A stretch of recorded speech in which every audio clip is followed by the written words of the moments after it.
মিথির গল্পন্যাসে আজকে পড়ছি বিভূতিভূষণ বন্দ্যোপাধ্যায়ের লেখা ছোট গল্প উপেক্ষিতা। গল্পটি ভালো লাগলে অবশ্যই চ্যানেলটি সাবস্ক্রাইব করে দিবেন এবং একটি লাইক করে দিবেন। আর যে কোনো মতামত জানাতে কমেন্ট করতে ভুলবেন না। ধন্যবাদ। শুরু করছি উপেক্ষিতা। পথে যেতে যেতেই তার সঙ্গে আমার পরিচয়। সে বোধহয় বাংলা ২ কি ৩ সালের কথা। নতুন কলেজ থেকে বার হয়েছি। এমন সময় বাবা মারা গেলেন। সংসারের অবস্থা ভালো ছিল না। স্কুল মাস্টারি নিয়ে গেলুম হুগলি জেলার একটা পাড়া গাঁয়ে।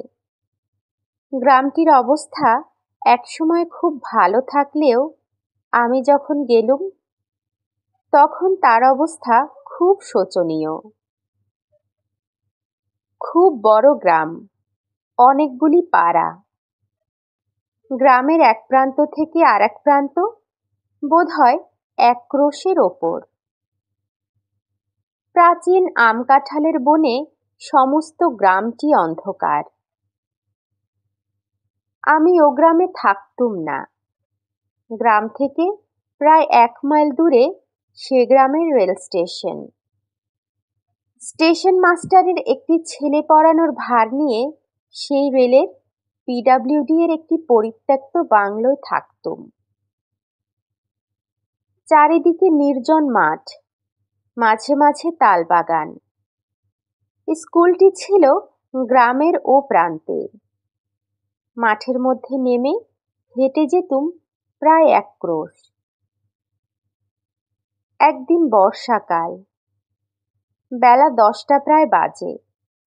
স্কুল যাচ্ছি।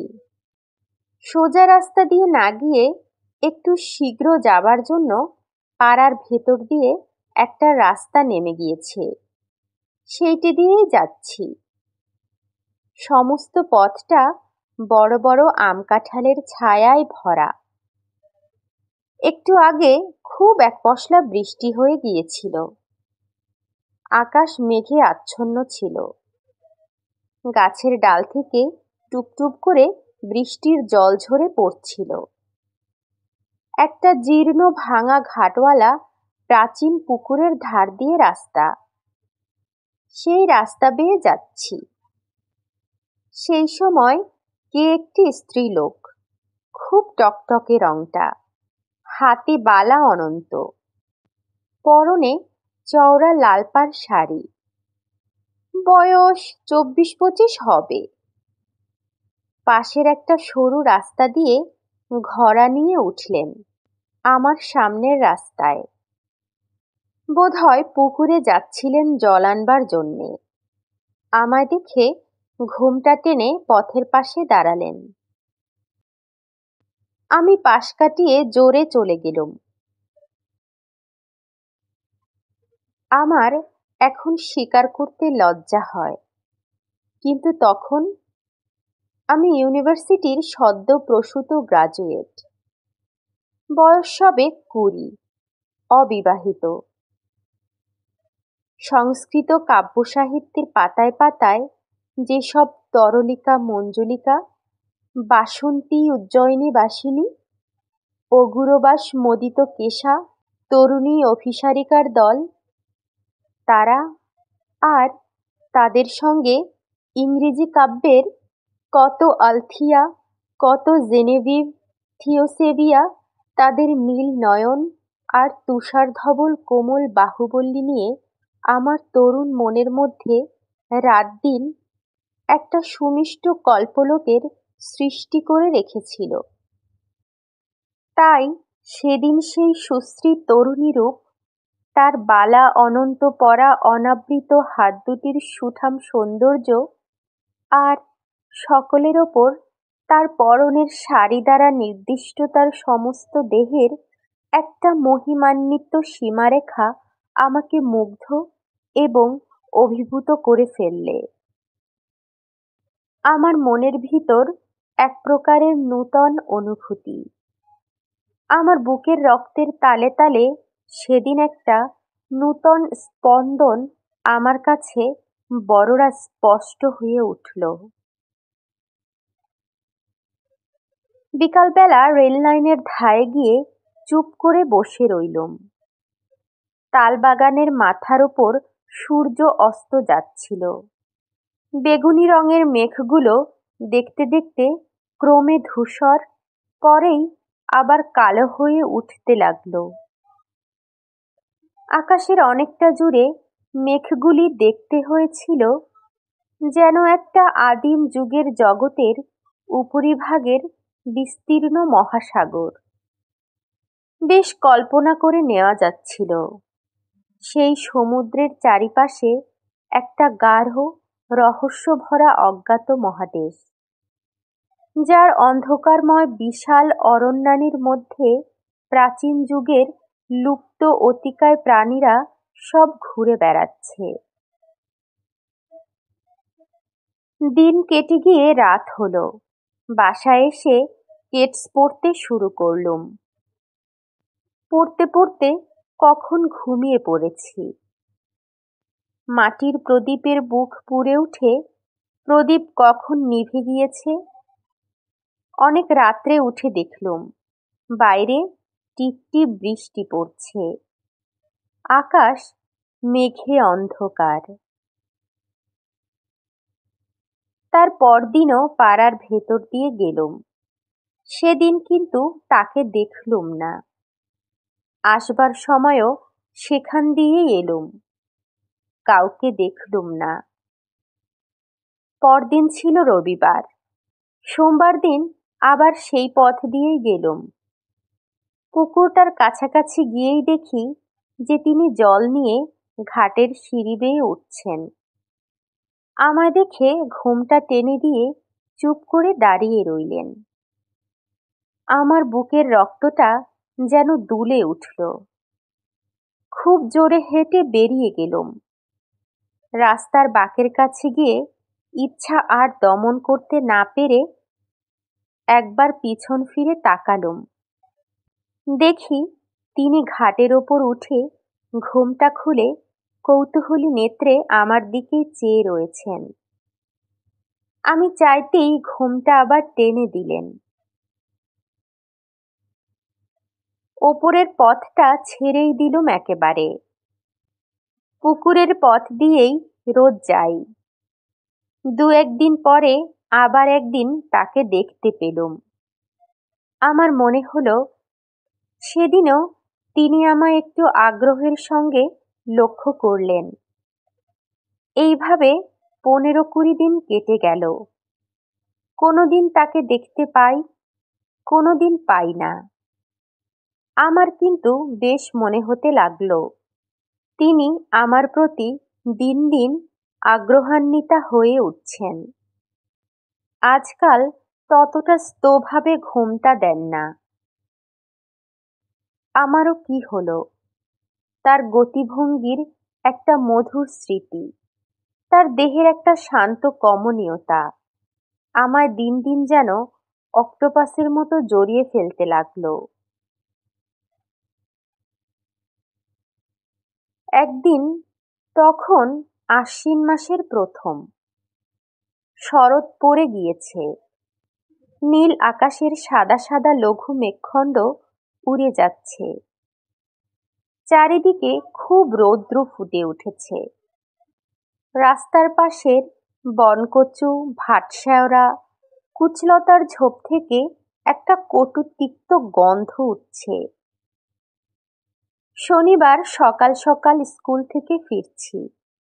রাস্তা নির্জন, কেউ কোনো দিকে নেই। পুকুরটার পথ ধরেছি। একদল ছাতারে পাখি পুকুরের ওপারের ঝোপের মাথায় কিচকিচ করছিল। পুকুরের জলের নীল ফুলের দলগুলো রৌদ্রতাপে মুড়ে ছিল। আমি আশা করিনি এমন সময় তিনি পুকুরের ঘাটে আসবেন, কিন্তু দেখলুম তিনি জল ভরে উঠে আসছেন।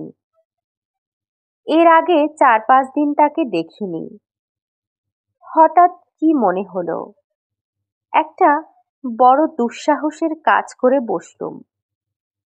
তার কাছে গিয়ে বললুম, দেখুন, কিছু মনে করবেন না আপনি। আমি এখানকার স্কুলে কাজ করি। রোজ এই পথে যেতে যেতে আপনাকে দেখতে পাই। আমার বড় ইচ্ছে করে আপনি আমার বোন হন। আমি আপনাকে বৌদিদি বলবো।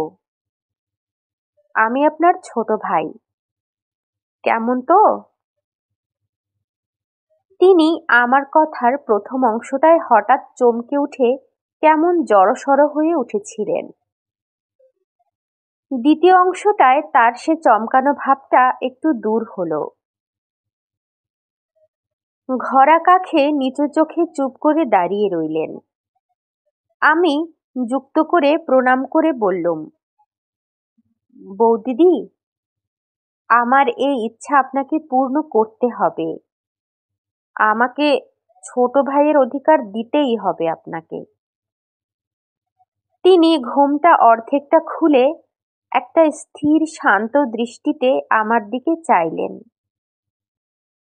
সুশ্রী মুখ যে আমি কখনো দেখিনি তা নয়, তবুও মনে হলো তার ডাগর কালো চোখ দুটির শান্ত ভাব আর তার ঠোঁটের নিচের একটা বিশেষ ভাঁজ, এই দুটিতে মিলে তার সুন্দর মুখের গড়নে এমন এক বৈচিত্র্য এনেছে যা সচরাচর চোখে পড়ে না। খানিকক্ষণ দুজনেই চুপ করে রইলুম। তারপর তিনি জিজ্ঞাসা করলেন, তোমার বাড়ি কোথায়? আনন্দে সারা গা কেমন শিউরে উঠল। বললুম, কলকাতার কাছে ২৪ পরগনা জেলায়। এখানে স্টেশনে থাকি। তিনি জিজ্ঞাসা করলেন, তোমার নাম কি? নাম বললুম। তিনি বললেন, তোমার বাড়িতে কে কে আছেন? বললুম, এখন বাড়িতে শুধু মা আর দুটি ছোট ছোট ভাই আছে। বাবা এই ২ বছর মারা গিয়েছেন। তিনি একটু যেন আগ্রহের সুরে বললেন, তোমার কোনো বোন নেই? আমি বললুম, না, আমার ২জন বড় বোন ছিলেন। তারা অনেকদিন মারা গিয়েছেন। বড়দি যখন মারা যান তখন আমি খুব ছোট। মেজদি ৫-৬ বছর মারা গিয়েছেন। আমি এই মেজদিকেই জানতুম। তিনি আমায় বড় ভালোবাসতেন। তিনি আমার চেয়েও ৬ বৎসরের বড় ছিলেন। তার দৃষ্টি একটু ব্যথাকাতর হয়ে এলো। জিজ্ঞাসা করলেন, তোমার মেজদি থাকলে এখন তার বয়স কত হতো? বললুম, এই ২৬ বছর। তিনি একটু মৃদু হাসির সঙ্গে বললেন, তাই বুঝি ভাইটির আমার একজন বোন খুঁজে বেড়ানো হচ্ছে না? কি মিষ্টি হাসি, কি মধুর শান্ত ভাব। মাথা নিচু করে প্রণাম করে তার পায়ের ধুলো নিয়ে বললুম, তাহলে ভাইয়ের অধিকার দিলেন তো আপনি?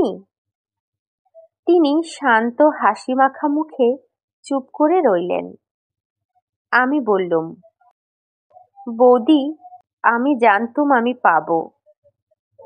আগ্রহের সঙ্গে খুঁজলে ভগবানও নাকি ধরা দেন। আমি একজন বোন অনায়াসেই পাবো। আচ্ছা, এখন আসি। আপনি কিন্তু ভুলে যাবেন না বৌদি। আপনার যেন দেখা পাই। রবিবার বাদে আমি দুবেলাই এ রাস্তা দিয়ে যাব। আমার মাঠের ধারের তালবাগানটার পাখিগুলো রোজই সকাল বিকাল ডাকে। একটা কি পাখি! তার সুর খাদ থেকে ধাপে ধাপে তুলে একেবারে পঞ্চমে চড়িয়ে আনে। মন যেদিন ভারী থাকে সেদিন সে সুরের উদাস মাধুর্য প্রাণের মধ্যে কোনো সাড়া দেয় না। আজ দেখলুম পাখিটার গানের সুরের স্তরে স্তরে হৃদয়টা কেমন লঘু থেকে লঘুতর হয়ে উঠছে।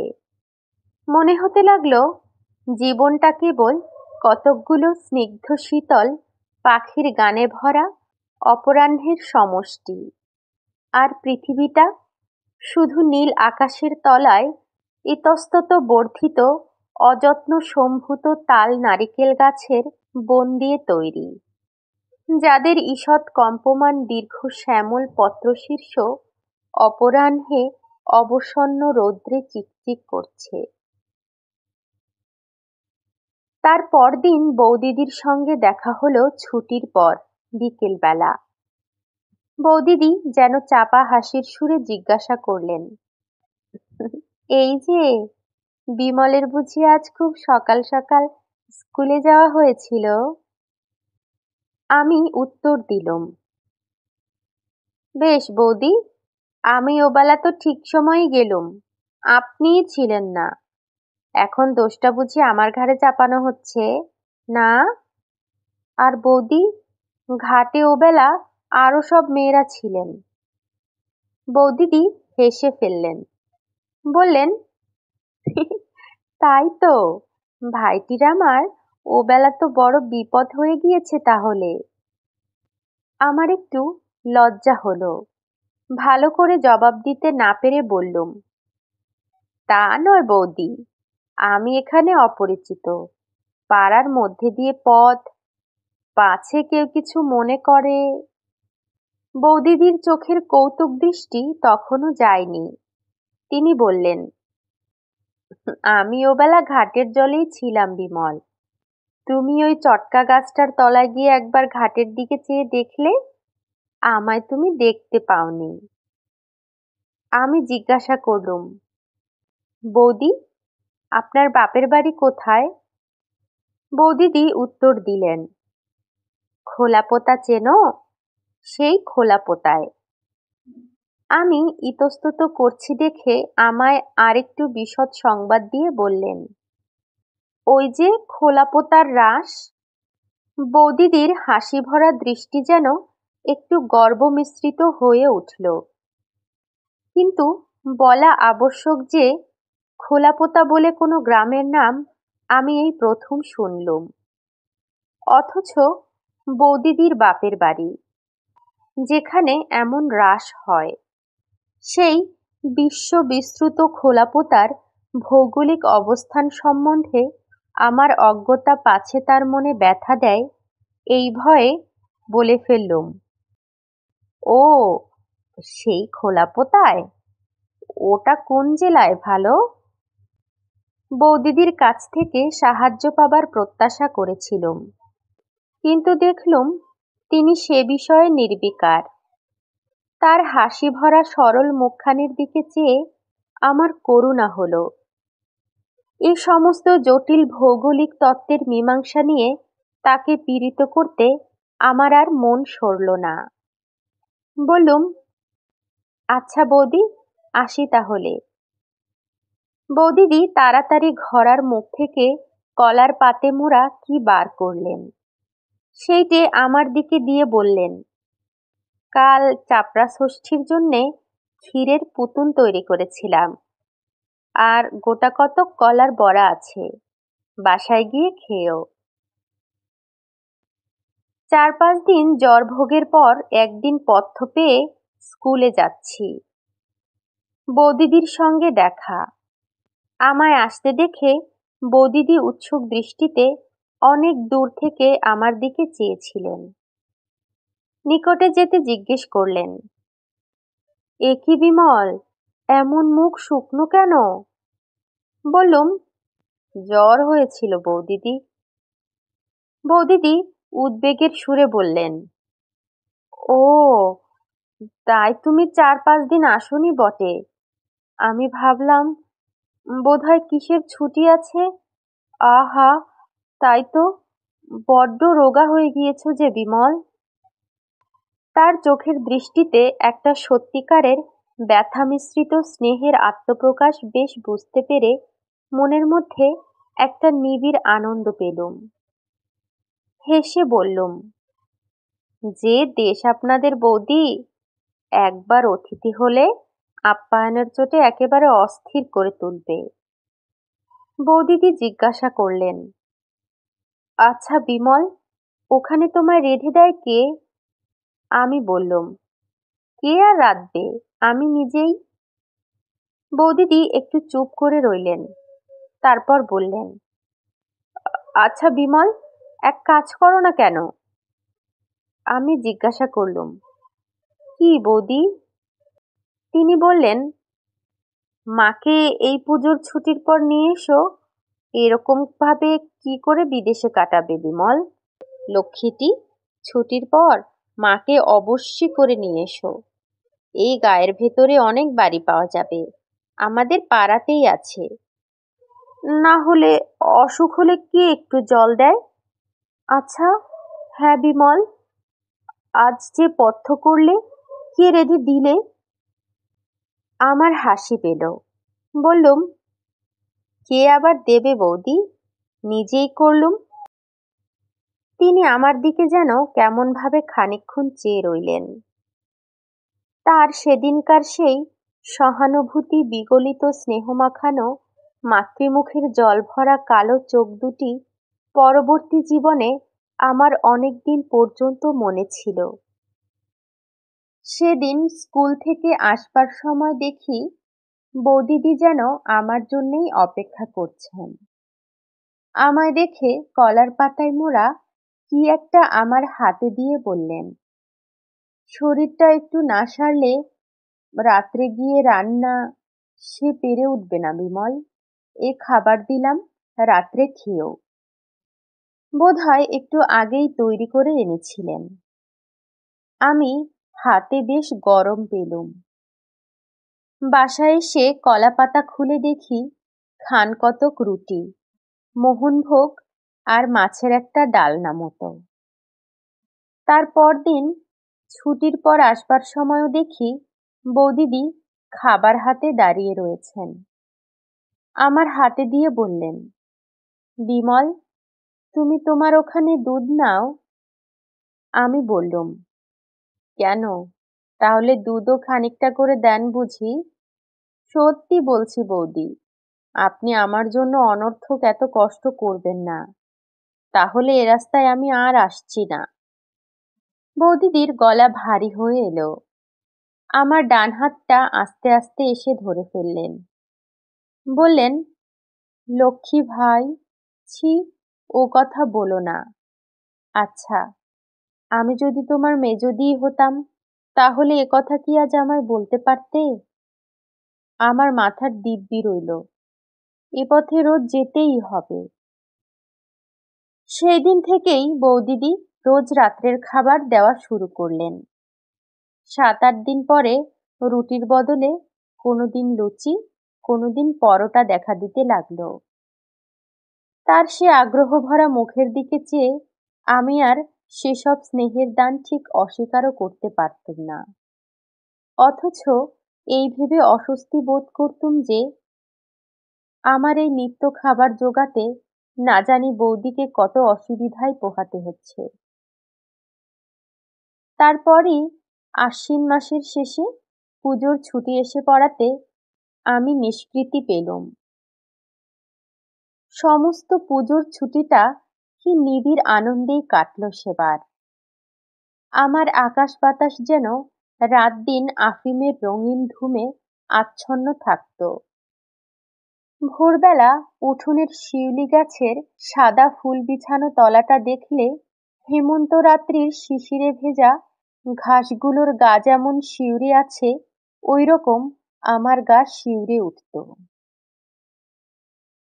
কার ওপর আমার জীবনের সমস্ত ভার অসীম নির্ভরতার সঙ্গে চাপিয়ে দিয়ে আমার মন যেন শরতের জলভরা নামানো হালকা মেঘের মতো একটা সীমাহারা হাওয়ার রাজ্যে ভেসে বেড়াতে লাগলো।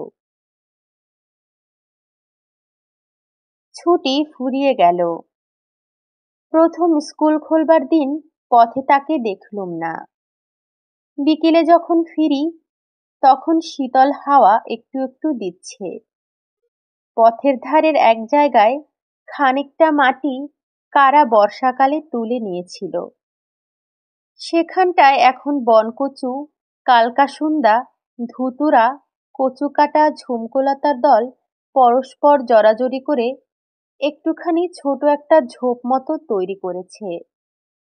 শীতল হেমন্ত অপরাহ্নের ছায়া সবুজ ঝোপটির ওপর নেমে এসেছে। এমন একটা মিষ্টি নির্মল গন্ধ গাছগুলো থেকে উঠছে। এমন সুন্দর স্ত্রী হয়েছে ঝোপটির, সমস্ত ঝোপটি যেন বনলক্ষ্মীর শ্যামলা শাড়ির একটা অঞ্চল প্রান্তের মতো। তার পরদিন তাকে দেখলুম। তিনি আমায় লক্ষ্য করেননি। আপন মনে ঘাটের চাতালে উঠতে যাচ্ছিলেন। আমি ডাকলুম, বৌদি, বৌদিদি। কেমন হঠাৎ চমকে উঠে আমার দিকে ফিরলেন। এ কি বিমল, কবে এলে? আজ কি স্কুল খুলল? কিরকম আছো? সেই পরিচিত প্রিয় কণ্ঠস্বরটি, সেই স্নেহঝরা শান্ত চোখ দুটি। বৌদিদি আমার মনে ছুটির আগে যে স্থান অধিকার করেছিলেন, ছুটির পরের স্থানটা তার চেয়ে আরো ওপরে। আমি সমস্ত ছুটিটা তাকে ভেবেছি। নানা মূর্তিতে, নানা অবস্থায় তাকে কল্পনা করেছি। নানা গুণ তাতে আরোপ করেছি। তাকে নিয়ে আমার মুগ্ধ মনের মধ্যে অনেক ভাঙা গড়া করেছি।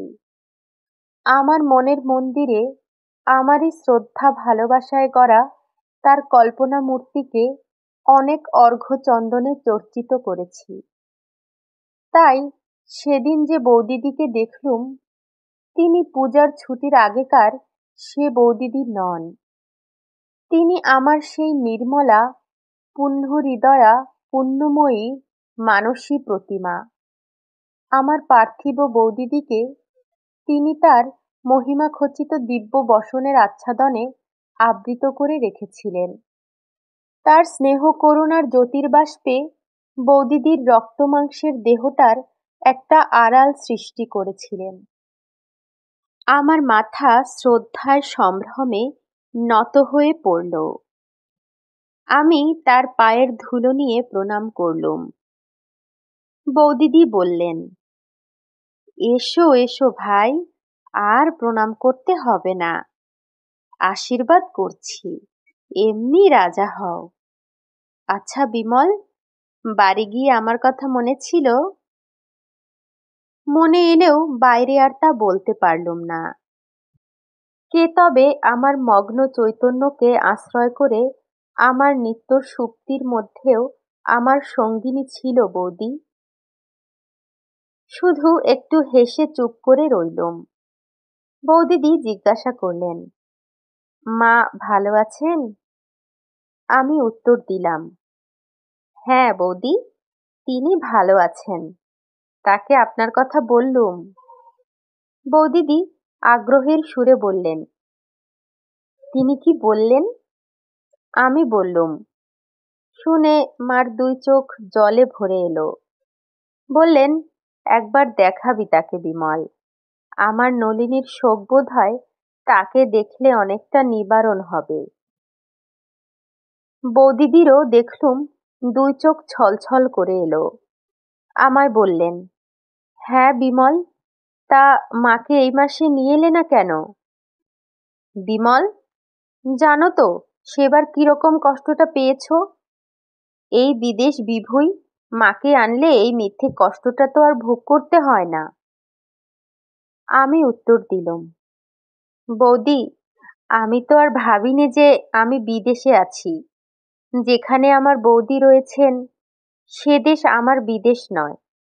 মা না থাকলেও আমার এখানে ভাবনা কিসের বৌদি? বৌদিদির চোখে লজ্জা ঘনিয়ে এলো। আমার দিকে ভালো করে চাইতে পারলেন না। বললেন, হ্যাঁ, আমি তো সবই করছি। আমার কি কিছু করবার জো আছে? কত পরাধীন আমরা তা তো জানো ভাই। ওসব নয়, তুমি এই মাসেই মাকে আনো। তার পরদিন ছুটির পর বৌদিদির সঙ্গে দেখা। অন্যান্য কথাবার্তার পর আসবার সময় তিনি কলার পাতে মোড়া আবার কি একটা বার করলেন। তার হাতে কলার পাত দেখলেই আমার ভয় হয়। আমি শঙ্কিত চিত্তে বলে উঠলুম, ও আবার কি বৌদি? আবার সেই? বৌদিদি বাধা দিয়ে বললেন, আমার কি কোনো স্বাদ নেই বিমল? ভাইফোঁটাটা অমনি অমনি গেল, কিছু কি করতে পারলুম? কলার পাতা মোড়া রহস্যটি আমার হাতে দিয়ে বললেন, এতে একটু মিষ্টি মুখ করো, আর এইটে নাও, একখানা কাপড় কিনে নিও। কথাটা ভালো করে শেষ না করেই বৌদি আমার হাতে একখানা 10 টাকার নোট দিতে এলেন। আমি চমকে উঠলুম, বললুম, এ কি বৌদি? না না, এ কিছুতেই হবে না। খাবার আমি নিচ্ছি, কিন্তু টাকা নিতে পারবো না। আমার কথাটার স্বরবোধহয় একটু তীব্র হয়ে পড়েছিল। বৌদিদি হঠাৎ থতমত খেয়ে গেলেন। তার প্রসারিত হাতখানা ভালো করে যেন গুটিয়ে নিতেও সময় পেলেন না, যেন কেমন হয়ে গেলেন। তারপর একটুখানি অবাক হয়ে আমার দিকে চেয়ে থাকবার পরই তার টানা কালো চোখ দুটি ছাপিয়ে বাঁধভাঙা বন্যার স্রোতের মতো জল গড়িয়ে পড়ল। আমার বুকে যেন কিসের খোঁচা বিঁধল। এই নিতান্ত সরলা মেয়েটির আগ্রহ ভরা স্নেহ উপহার রূঢ়ভাবে প্রত্যাখ্যান করে তার বুকে যে লজ্জা আর ব্যথার শূল বিদ্ধ করলুম, সে ব্যথার প্রতিঘাত অদৃশ্যভাবে আমার নিজের বুকে গিয়েও বাজল। আমি তাড়াতাড়ি 2 হাতে তার পায়ের ধুলো নিয়ে তার হাত থেকে নোটখানা ও খাবার 2 নিয়ে বললুম, বৌদি, ভাই বলে এ অপরাধ এবারটা মাপ করুন আমার, আর কখনো আপনার কথার অবাধ্য হব না। বৌদিদির চোখের জল তখনও থামেনি।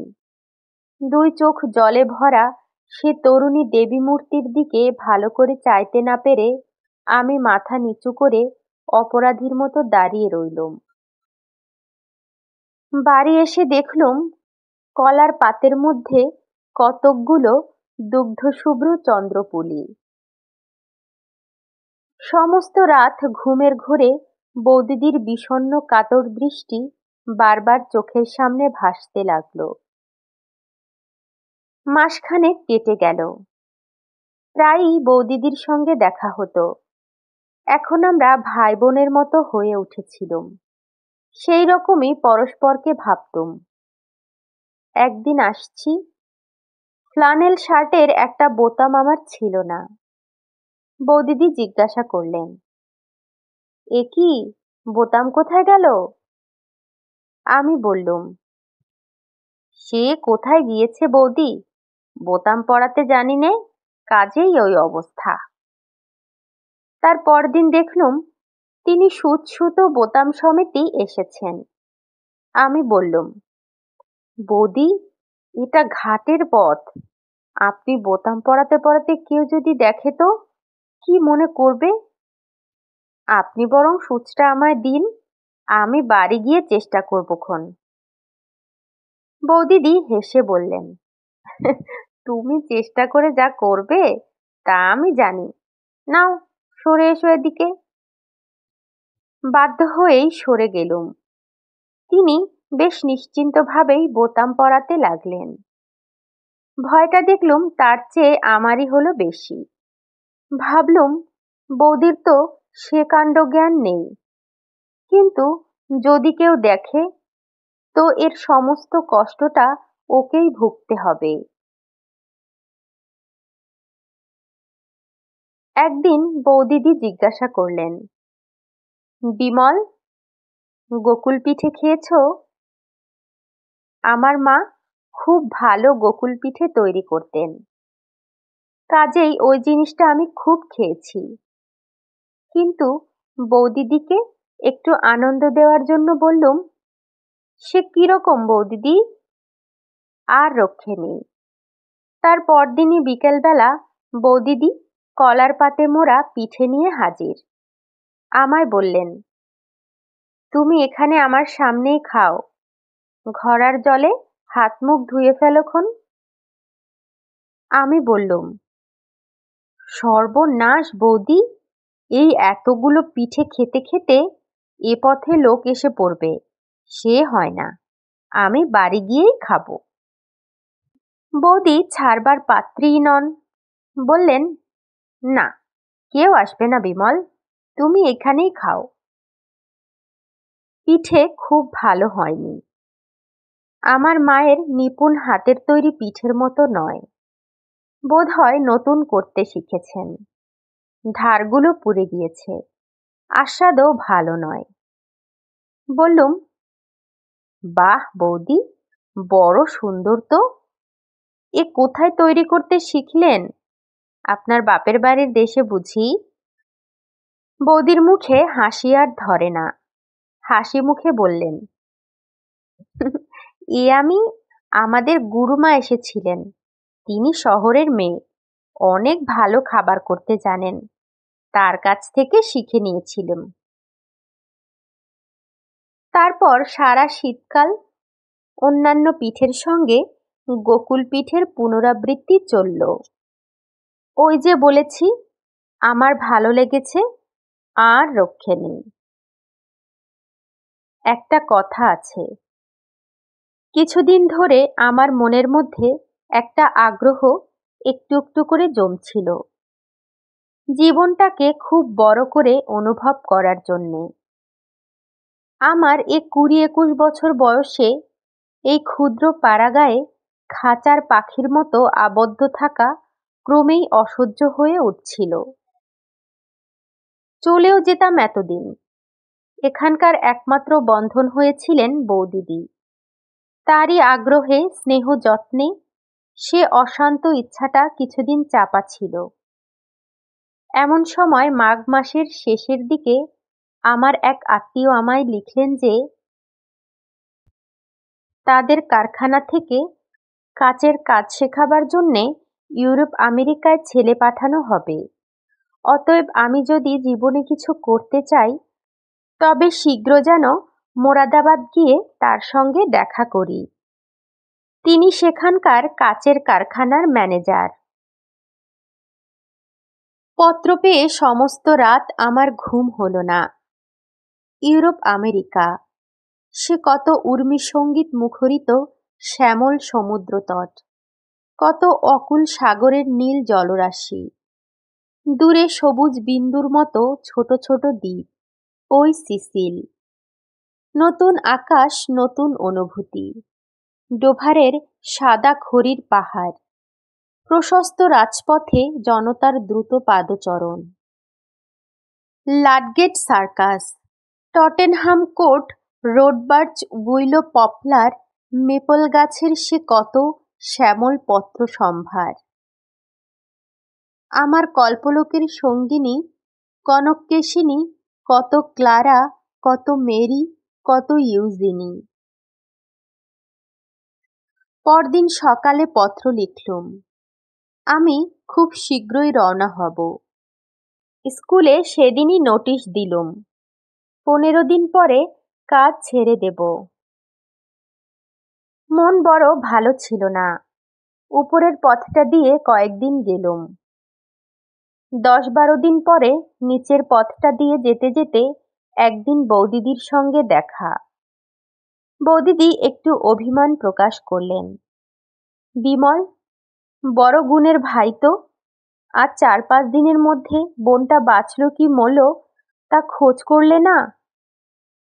আমি বললাম, বৌদিদি, করলে সেটাই অস্বাভাবিক হতো। বোনেরাই ভাইদের জন্য কেঁদে মরে, ভাই এদের দায় পড়েছে বোনেদের জন্য ভাবনা ভাবতে।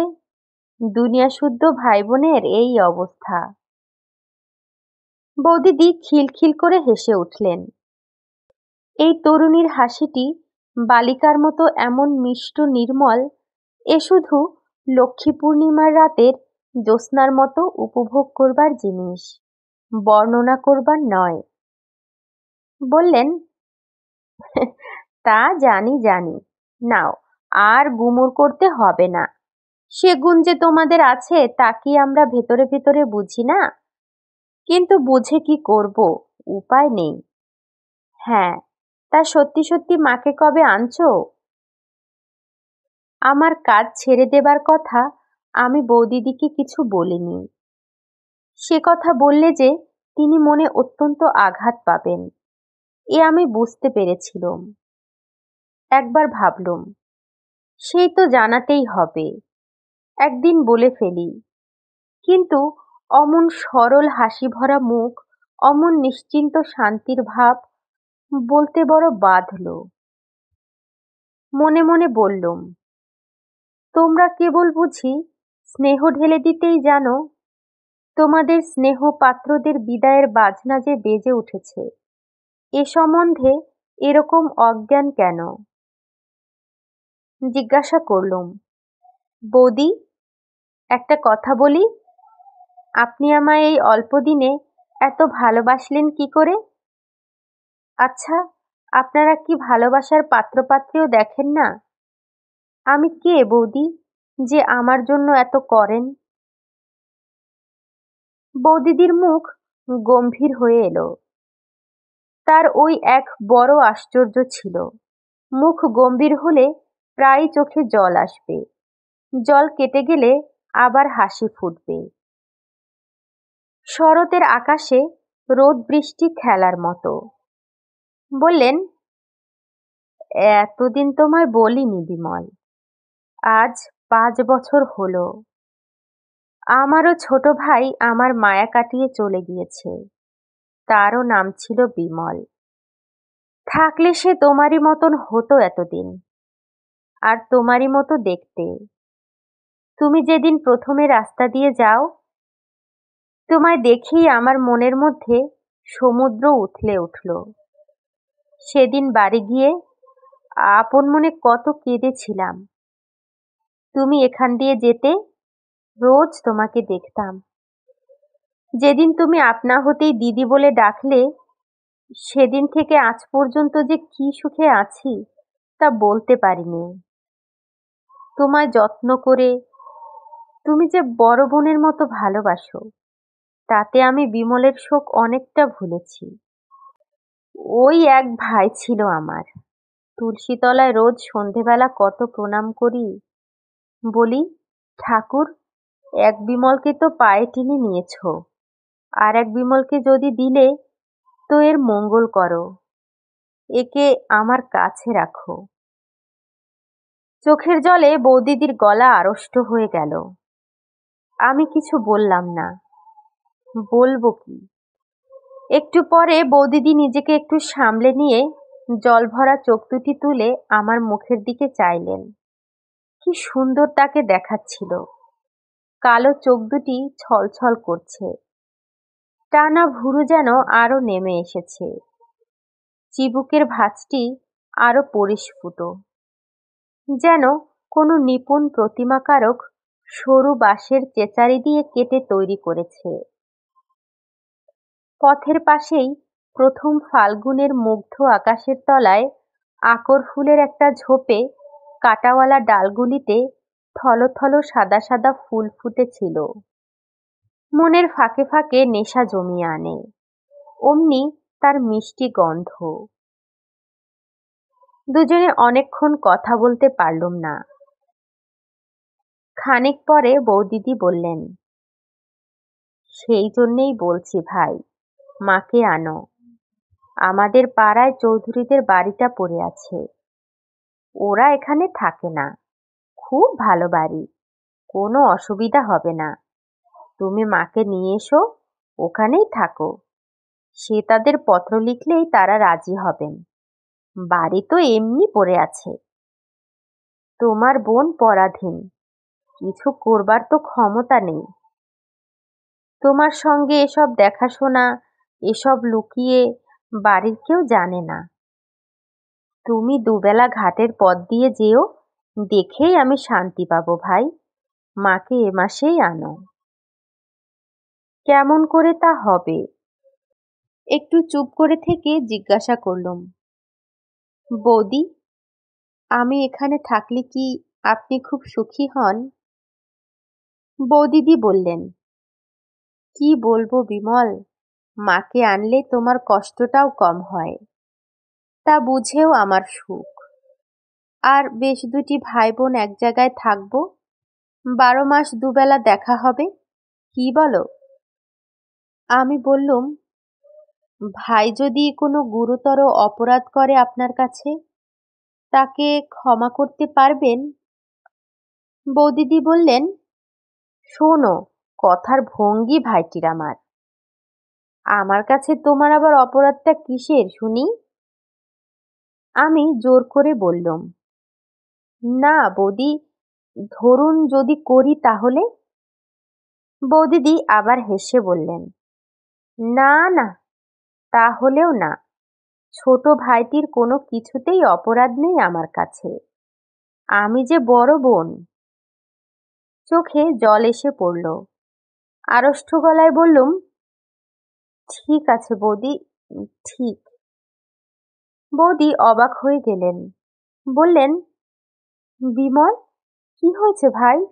অমন করছো কেন? মুখ ফিরিয়ে আনতে উদ্যত হলুম। বললুম, কিছু না, কিছু না বৌদি, অমনি বলছি।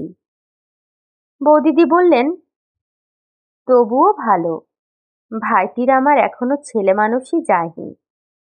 হ্যাঁ, ভালো কথা বিমল, তুমি ভালোবাসো বলে বাগানের কলার কাঁদি আজ কাটিয়ে রেখেছি, পাকলে একদিন ভালো করে দেব এখন। তার পরদিনই আমার নোটিশ অনুসারে স্কুলের কাজের শেষ দিন। গিয়ে শুনলাম আমার জায়গায় নতুন লোক নেওয়া ঠিক হয়ে গিয়েছে। স্কুলের সকলের কাছে বিদায় নিয়ে চলে এলুম। শুধু একবার শেষ দেখা করবার জন্যই তার পরদিন পুকুরের ঘাটে ঠিক ওই সময়ে গেলুম। তার দেখা পেলে যে কি বলবো তা ঠিক করে সেখানে যায়নি। সত্য কথা সব খুলে বলতে বোধহয় পারতুম সেদিন, কিন্তু দেখা হলো না। সব দিন তো দেখা হতো না, প্রায়ই 2-3 দিন অন্তর দেখা হতো, আবার কিছুদিন ধরে হয়তো রোজই দেখা হতো। সেদিন বিকালে গেলুম, তার পরদিন সকালেও গেলুম, কিন্তু দেখা পেলুম না। সেদিন চলে আসবার সময় সেখানকার মাটি একটু কাগজে মুড়ে পকেটে নিলুম, যেখানে তার সঙ্গে প্রথম পরিচয় হবার দিন তিনি দাঁড়িয়েছিলেন। সেই দিনই বিকালে জিনিসপত্র গুছিয়ে নিয়ে চিরদিনের মতো সে গ্রাম পরিত্যাগ করলুম। মাঠের কোলে ছাতিম গাছের বনের মধ্যে কোথায় ঘুঘু ডাকছিল। সেসব আজ 25-26 বছর আগেকার কথা। তারপর জীবনে কত ঘটনা ঘটে গেল। ভগবানের কি অসীম করুণার দানই আমাদের এই জীবনটুকু। উপভোগ করে দেখলুম, এ কি মধু! কত নতুন দেশ, নতুন মুখ, কত জ্যোৎস্না রাত্রি, নতুন নবঝোপের নতুন ফুল, কত জুঁই ফুলের মতো শুভ্র নির্মল হৃদয়, কান্না জড়ানো কত সে মধুর স্মৃতি। কাকার কাছে মোরাদাবাদের কাচের কারখানায় গেলুম। বছরখানেক পরে তারা আমায় পাঠিয়ে দিলে জার্মানিতে কাচের কাজ শিখতে। তারপর কোলেও গেলুম, কাটা বেলোয়ারি কাচের কারখানার কাজ শেখবার জন্যে। কোলেও অনেক দিন রইলুম। সেখানে থাকতে একজন আমেরিকান যুবকের সঙ্গে খুব বন্ধুত্ব হলো। তিনি ইলিয়ন বিশ্ববিদ্যালয়ের গ্র্যাজুয়েট। শিকাগো ইটারোশন কাগজের তিনি ফ্রান্স দেশস্থ সংবাদদাতা। কোলোয়ে সবসময় না থাকলেও তিনি প্রায় ওখানে আসতেন। তারই পরামর্শে তার সঙ্গে আমেরিকায় গেলুম। তার সাহায্যে 2-3টে বড় বড় কাচের কারখানায় কাজ দেখবার সুযোগ পেলাম। পিটার্সবার্গে কর্নেগির ওখানে প্রায় 6 মাস রইলুম, নতুন ধরনের ব্লাস্ট ফার্নেসের কাজ ভালো করে বোঝবার জন্য। মিডল ওয়েস্টের একটা কাচের কারখানায় প্রভাত দে কি বসু বলে একজন বাঙালি যুবকের সঙ্গে দেখা হলো। তারও বাড়ি 24 পরগনা জেলায়। সে ভদ্রলোক নিঃসম্বলে জাপান থেকে আমেরিকা গিয়ে মহা হাবুডুবু খাচ্ছিলেন। তারই মুখে শুনলুম সিয়াটলে একটা নতুন কাচের কারখানা খোলা হচ্ছে। আমি জাপান দিয়ে আসবো স্থির করেছিলুম, কাজেই আসবার সময় সিয়াটল গেলুম, তারপর জাপান ঘুরে দেশে এলুম। মা ইতিমধ্যে মারা গিয়েছিলেন। ভাই দুটিকে নিয়ে গেলুম মোরাদাবাদে। বেশি দিন ওখানে থাকতে হলো না। বম্বেতে বিয়ে করেছি। আমার শ্বশুর এখানে ডাক্তারি করতেন। সেই থেকে বম্বে অঞ্চলেরই অধিবাসী হয়ে পড়েছি। বহুদিন বাংলাদেশে যাইনি, প্রায় 16-17 বছর হলো। বাংলাদেশের জলমাটি গাছপালার জন্য মনটা তৃষিত আছে। তাই আজ সন্ধ্যার সময় সমুদ্রের ধারে বসে আমার সবুজ শাড়ি পরা বাংলা মায়ের কথাই ভাবছিলুম। রাজাবাই টাওয়ারের মাথার ওপর এখনো একটু একটু রোদ আছে। বন্দরের নীল জলে মেসাজেরি মারিতিমদের একখানা জাহাজ দাঁড়িয়ে দাঁড়িয়ে ধোঁয়া ছাড়ছে। এখানা এখুনি ছেড়ে যাবে। বাধারে খুব দূরে এলিফ্যান্ট আর নীল সীমারেখা। ভাবতে ভাবতে প্রথম যৌবনের একটা বিস্মৃত প্রায় ঝাপসা ছবি বড় স্পষ্ট হয়ে মনে এলো। 25 বছর পূর্বের এমনই এক সন্ধ্যায় দূর বাংলাদেশের এক নিভৃত পল্লীগ্রামের জীর্ণ শান বাঁধানো পুকুরের ঘাট বেয়ে উঠেছে আর্দ্রবসনা তরুণী এক পল্লীবধূ। মাটির পথের বুকে বুকে লক্ষ্মীর চরণ চিহ্নের মতো তার জলসিক্ত পা দুখানির রেখা আঁকা। আধার সন্ধ্যায় তার পথের ধারের বেণুকুঞ্জে লক্ষ্মী প্যাঁচা ডাকছে। তার স্নেহভরা পবিত্র বুকখানি বাইরের জগৎ সম্বন্ধে নিশ্চিন্ত অনিশ্চয়তায় ভরা। আমকাঁঠালের বনের মাথার উপরকার নীল আকাশে দু একটা নক্ষত্র উঠে সরলা স্নেহ দুর্বলা বধূটির উপর সস্নেহ কৃপা দৃষ্টিতে চেয়ে আছে। তারপর এক শান্ত আঙিনায় তুলসী মঞ্চমূলে স্নেহাস্পদের মঙ্গল প্রার্থিনী সে কোন প্রণাম নিরতা মাতৃমূর্তি। ওগো লক্ষ্মী, ওগো স্নেহময়ী পল্লী বধূ, তুমি আজও কি আছো? এই সুদীর্ঘ 25 বছর পরে আজও তুমি কি সেই পুকুরের ভাঙা ঘাটে সেই রকম জল আনতে যাও? আজ সে কতকালের কথা হলো। তারপর জীবনে আবার কত কি দেখলুম, আবার কত কি পেলুম। আজ কতদিন পরে আবার তোমার কথা মনে পড়ল। তোমায় আবার দেখতে বড় ইচ্ছে করছে দিদিমণি। তুমি আজও কি আছো? মনে আসছে অনেক দূরের যেন কোন খড়ের ঘর, মিটমিটে মাটির প্রদীপের আলো, মৌন সন্ধ্যা, নীরব ব্যথার অশ্রু, শান্ত সৌন্দর্য, স্নেহমাখা রাঙা শাড়ির আঁচল। আরব সমুদ্রের জলে এমন করুণ সূর্যাস্ত কখনো হয়নি। শুনছিলেন বিভূতিভূষণ বন্দ্যোপাধ্যায়ের লেখা ছোট গল্প উপেক্ষিতা। চমৎকার একটি ছোট গল্প। গল্পটি ভালো লাগলে অবশ্যই চ্যানেলটি সাবস্ক্রাইব করে দিবেন, একটি লাইক করে দিবেন এবং গল্পটি কেমন লেগেছে সেটা কমেন্ট করে জানাতে পারেন। খুব শীঘ্রই হাজির হব নতুন কোনো গল্প অথবা উপন্যাস নিয়ে। ততক্ষণ পর্যন্ত ভালো থাকবেন, সুস্থ থাকবেন। ধন্যবাদ।